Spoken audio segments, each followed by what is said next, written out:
Aloha gang, what's up? This is John coming at you from Carwheeler Motors, and I know I haven't posted a video in a long time, but here comes the first real American review of the Escape XR from Electric Motion. Let's get it. So before I want to start the video, I know you guys are excited to get into the XR as much as I am, but I just want to take a few seconds to thank all of you guys out there for supporting the channel. Thank you guys for leaving your comments. Please hit me up if you have any questions, or just want to say something about the channel. Hope you guys enjoy it, and of course please like and subscribe if this content is cool with you.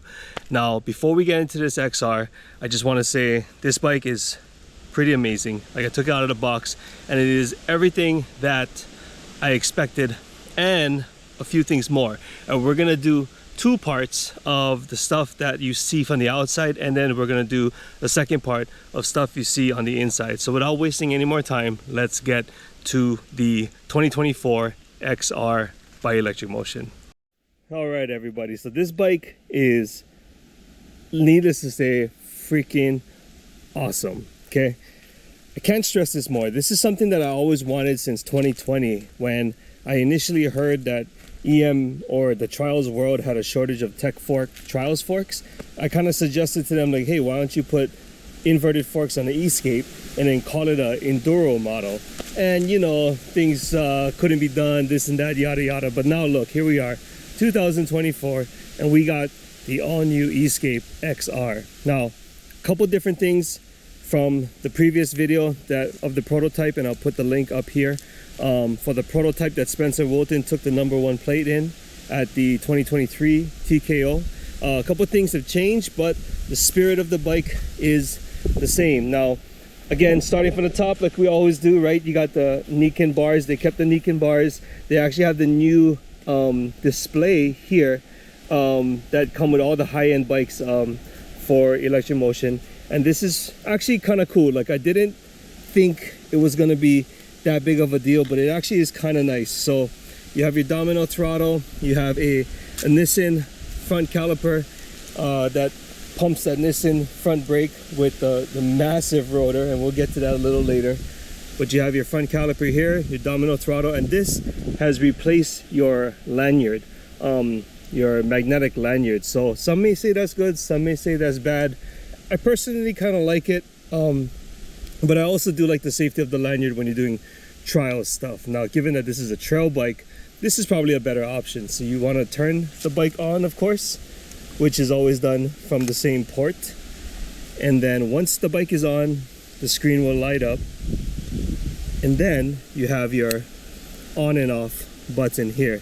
Now this will allow you to get into the modes. So now right now we're in neutral, and we just gonna go down 1, and then we're gonna go up 1 for 2 and 3.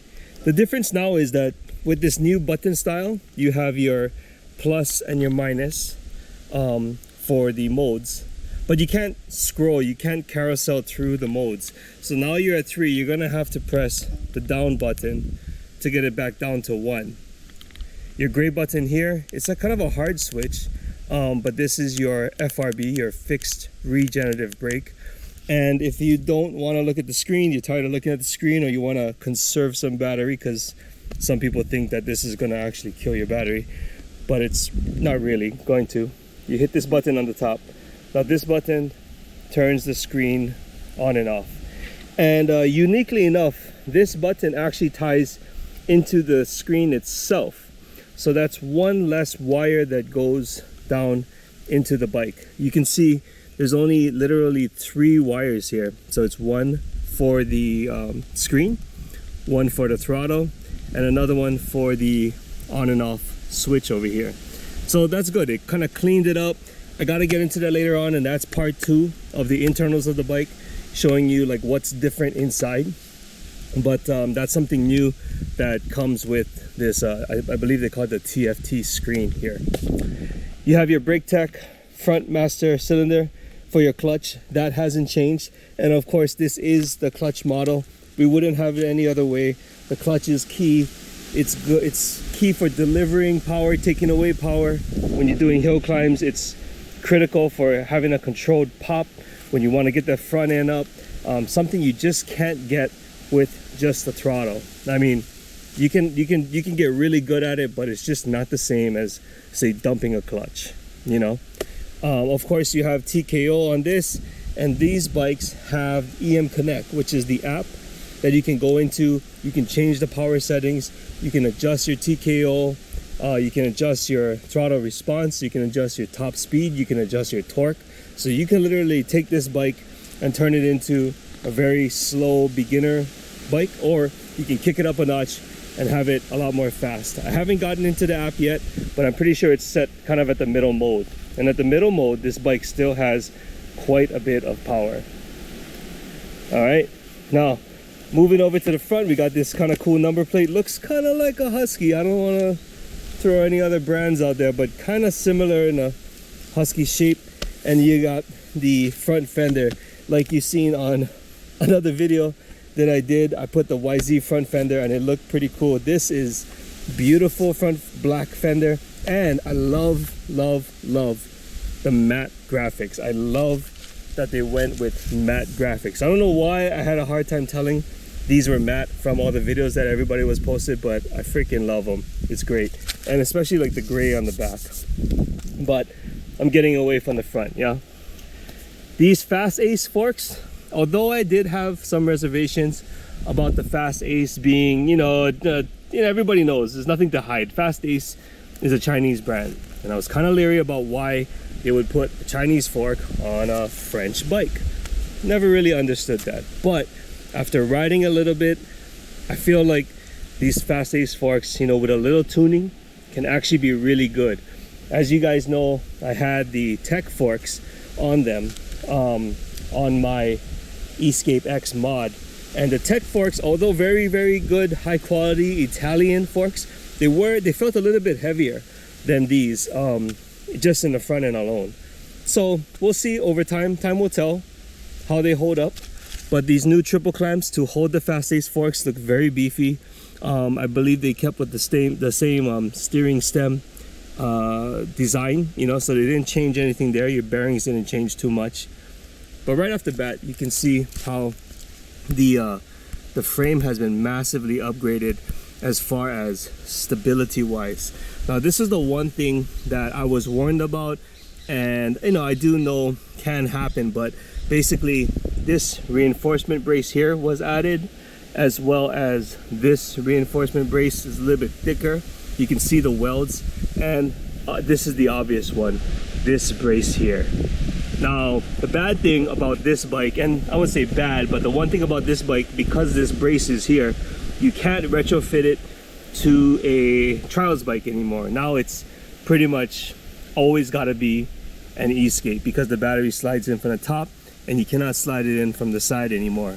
Small price to pay for a frame that feels a lot stiffer. When you ride it, it's solid. I mean, it's night and day. It's a total different bike. The way this rides is completely different than a trials bike, or even the mod that I did.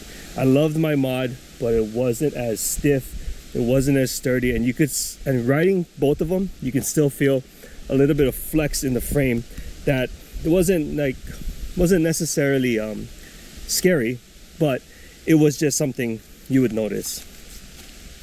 Steering stops so that you can get a full lock, and it looks like you have a lot of adjustments, so you can turn those things all the way in and get a real good turning radius on this bike. But it's not bad as is. It's quite good. You could probably get a little bit more out of it, just for those super tight trails. Now on the Fast Ace forks, there's they're double springed oiled, so you actually have your compression and rebound adjustments on the top and bottom for both forks, so they have the same rate that you adjust, and they have the air bleeders, of course, and it's a nice thick air bleeder, so you don't have to worry about stripping the screws. Hopefully, I'm not sure if you can put those press feeders in, press bleeders in, but we'll see about that. Yeah, your brake caliper, your brake line here, kind of a little bit excessively long, but your brake line going down to your massive 4-piston Nissan brakes. Now look at this, guys. This is legit. Like, you know, everybody talks about Surons and and Talarias and stuff. Oh, that's cool. Ultra Bs, Light Bs, you know, that stuff it's all good. But look at this. You're getting a full-size regular dirt bike 4-piston caliper. Has this added bracket here to mount to the Fast Ace forks, and you have a Galfer rotor. And look at this. This is legit. Like, look at it. It's freaking legit. This is the same rotor you would find on, you know, a 250, a 300, Beta, Husky, Sherco, same size. It's very robust. It's made to use. It's a real dirt bike through and through. Of course, you have Morad wheels here. That hasn't changed too much. And Electric Motion has a partnership with Michelin, so they actually use the Michelin Enduro mediums. And again, same tire that you would get on, say, a Rieju 200, 250, 300. Same quality tire, 21 in the front, of course 18 in the back. And that's what you get with the Electric Motion. You get quality, and right out of the box, this thing is ready to go. You don't gotta mess with it. There's not many mods to do. You just get the bike and you ride it and you enjoy it. That's what we love about Electric Motion as a whole.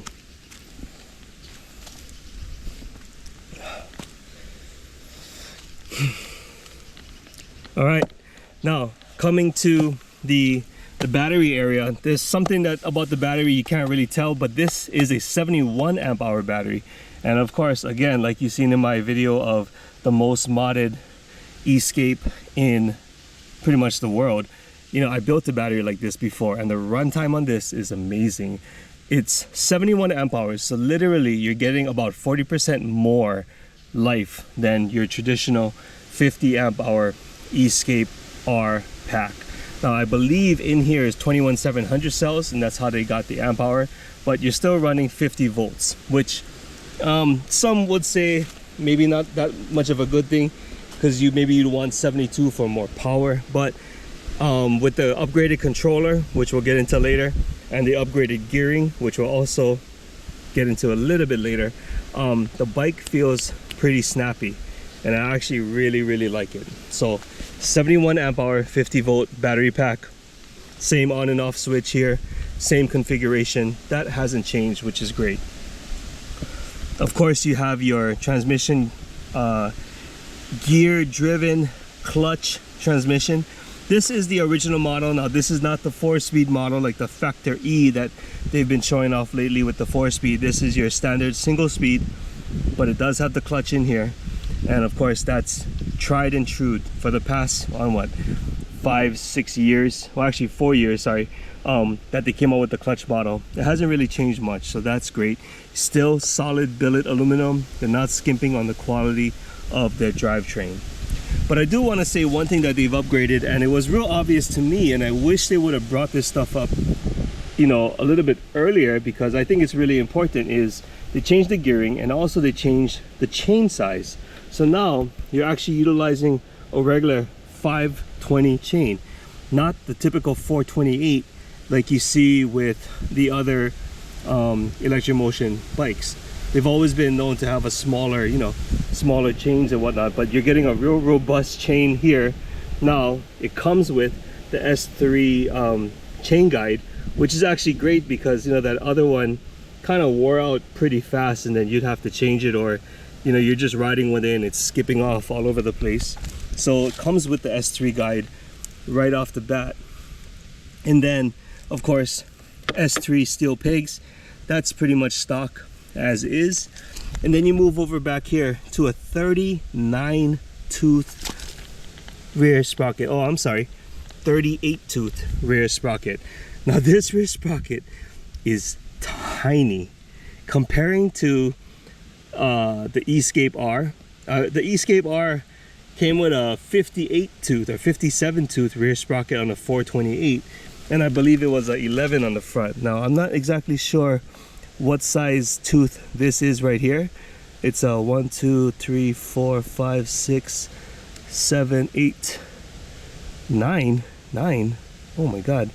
1 2 3 4 5 6 7 8 9 tooth sprocket.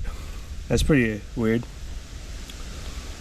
But yeah, you have a 38 tooth in the back, and you have a smaller sprocket up here in the front. Now this gear ratio is set up more for speed.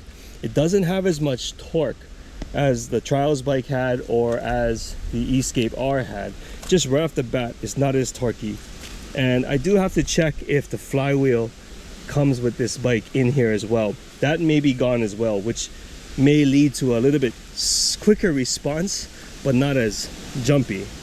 But I actually kind of like it because with that gearing ratio, you can kind of get to speed a little bit more. And what you can do is you can actually flow through the trails and give it a little bit of throttle, just play the throttle without having the bike wanting to jump around on you. So you can actually roll into the throttle a little bit smoother. So not only is the controller upgraded, that it gives you a good power band, but it seems like the gearing has also played into the way the bike rides as well, and that feels pretty good. I haven't taken it anything hard yet, but just ripping it around here in the beautiful trails that we have, just the short stuff, feels really good. As you can see, the hubs are upgraded. Even for the front, the hubs are actually bigger hubs, so not the standard it's not the standard hubs that you'd find on the E-Scape R, mainly due to the thicker rear sprocket and the thicker rotors that you have on the front and on the rear. Your Morad 18 wheels in the back, of course, and your Michelin 120/90/18. Now this tire is pretty awesome. This came also with my Riehu 200, and the 120/90 for some reason fits amazingly well. There's a bit of gap here, which is just enough, and there's a bit of gap here, which is also perfect almost.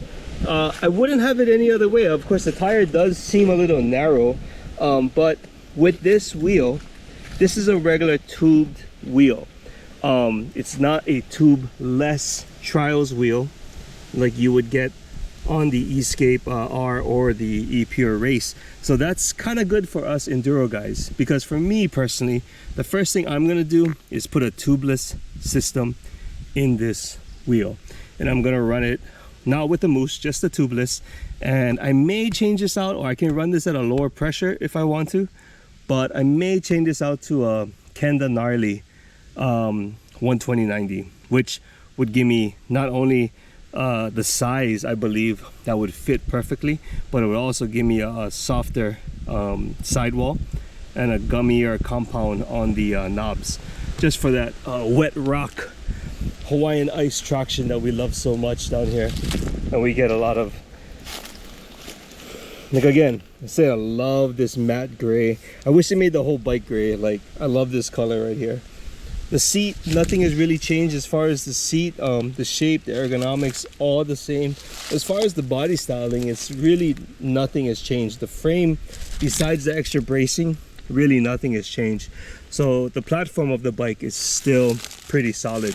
And if you like the E-Scape R, you're gonna definitely love the E-Scape X, especially when it comes to this trail feel, you know, like the trail setting, not the Trials setting, not riding a Trials bike slowly with the seat. No, you want to ride some hard enduro, you want to ride some quick single track. This is the bike that's really tuned for that from Electric Motion. Now going down here, of course, you have another bracket, a different bracket that holds your rear caliper here, and that is kind of cool because typically the other one, it was tucked behind. It was really small, like, you know, the rotor was so tiny, and your stopping power wasn't that great. Like, if you were going slow, it was okay, but at high speed, it wasn't that great. Now you got this. I mean, this is, again, super solid, full-size dirt bike style rear rotors, and of course your Nissan rear brake here as well. So just these upgrades alone is really worth the price difference when you're looking between an R and an XR. You know, I don't believe the R's will be a hot seller anymore, because if you're gonna buy a Electric Motion with a seat, you're probably gonna ride the trails, and if you're gonna ride the trails, you definitely want stuff like this. You know, you want the power, you want the grip, you want the stopping power here because you're typically going faster, and you definitely want the suspension. Now, I didn't go over it on the other side because you couldn't see this very well, but talking about the suspension, just from what we can see, and we'll get into a little bit more in part 2, the suspension is definitely more robust. The spring is a little bit thicker, as you can see right off the bat.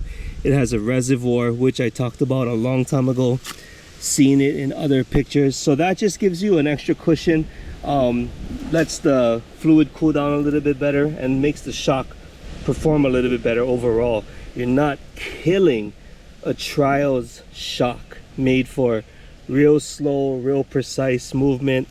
You're not killing that shock in the trail, you know. I mean, I think we really abused the crap out of those shocks, and I kind of feel sorry for them, but now we got something much more adequate. Again, you got your charging port here, that hasn't changed. I'll show you the charger a little later on. They have a bigger charger which they offer, not as compact as the Escape R and EPR Race, but definitely cool to have. For the kickstand, no change. The bike actually leans over a little bit more now because the bike is taller and they haven't adjusted the kickstand height. But to be totally honest with you, it's not nearly as bad as the Stark Varg. It's not, you know, tipping over all the way and you can't even put it on flat ground. Like, this thing is actually still quite adequate, which is good. And of course, the one thing that I did want to point out, which is really good, this rear brake, I guess, extension. It looks like they took a standard rear pedal and they extended the grip.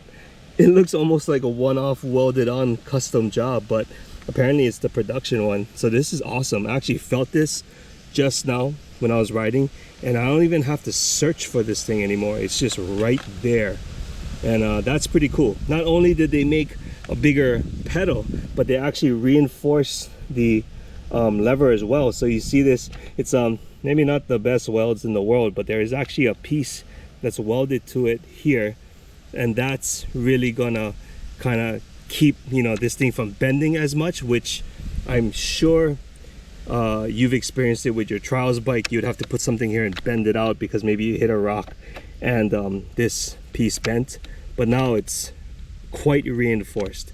Probably going to tighten this up just a little bit, but it's a lot more reinforced than it was earlier. Going over to the motor, you have your Ashwood motor. Now this thing is the same motor as all the other bikes, you know. It's really reliable, has the encoder. I'm sure the encoder setting is the same. And then also the one thing that you do have that puts out the more power, it's not the motor, it's the controller, and we'll get to that in part 2 of this XR 2024 review. Alright guys, well that's pretty much it for part 1 of our Electromotion XR review for 2024. Now thanks for sticking with me. I hope you guys liked the video, and like I said, please like and subscribe if you think this content is cool. Leave a comment just to say what's up, and we'll definitely try to reply if you guys have any questions. Now with that being said, we're gonna give this guy a little breakdown. I mean, when I say breakdown, I mean we're gonna break it down, like literally, and get into it and show you guys what you really want to see, the stuff that you can't see from the pictures, and the stuff that for whatever reason Electromotion doesn't tell you about. And I don't know why. Their marketing is kind of, but that's why I'm here, right? That's why I'm here. That's why the whole electric community is out there. And shout out to the Facebook group for all you guys helping each other out. I've actually had to step away a little bit because you guys got it already, so that's pretty awesome. But I'm gonna, in part 2, we're gonna go a little bit deeper into these bikes and definitely show you what really sets this bike apart from not only the Escape R, but from every other electric bike out there on the market. And we're gonna see why the Hawaiians like it so much. All right guys, well till next time, aloha, take care.